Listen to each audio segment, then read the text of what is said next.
People hear long distance relationship and think it's the end, it's over, can't work. A relationship is the space between two people. It doesn't matter how big that space is.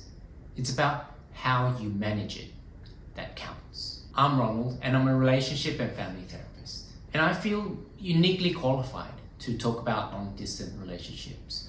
Not only because I'm a relationship therapist, but having gone through a long distance relationship myself and have come out the other end. We are wired to feel stress, sadness, and pain when apart from our attachment figures. Chronic separation due to long distance leads to loneliness, sadness, jealousy, and anger. It's the prolonged uncertainty that takes its toll on couples. There's only so much one can take being kept in limbo before needing to seek solid ground. It's best to make a plan as soon as possible. This combats uncertainty and gives hope. To have certainty within the uncertainty. Making a plan means making a compromise, and compromise never feels perfect. The pathway to compromise is finding common ground and negotiating the space you feel flexible with. It could mean that one partner sacrifices for the other. It could mean a trade-off. If you get this, I get that. Or if compromise can't be reached, it could mean separation. Separation means my needs are more important than this relationship. The reality is that love on its own isn't enough to make a relationship go the distance. Some circumstances just don't allow for a relationship to flourish. It's not about the relationship.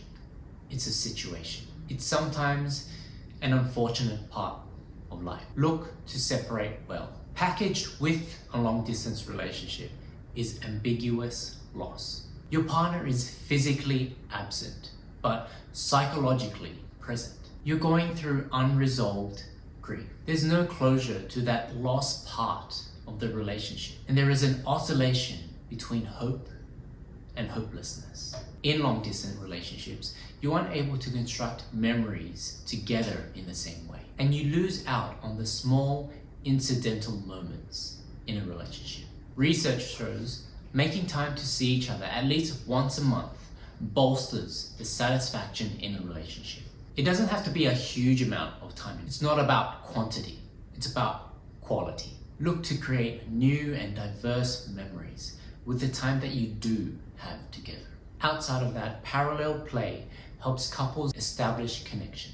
Thanks to technology, we can be in the presence of one another online. You don't have to talk about anything in particular. You don't need to meet with any intention. This may sound insignificant, but it's the small moments that make up for the majority of a relationship. And it's these small moments that lack in a long distance relationship. One of the biggest fears for couples in long distance relationships is that they will grow apart, and rightly so. Not only because new memories can't be constructed and lacking the small incidental moments, but just naturally through time, we grow as individuals. And if you don't bring your partner along, you begin to live diverging lives. Communication is key to connection.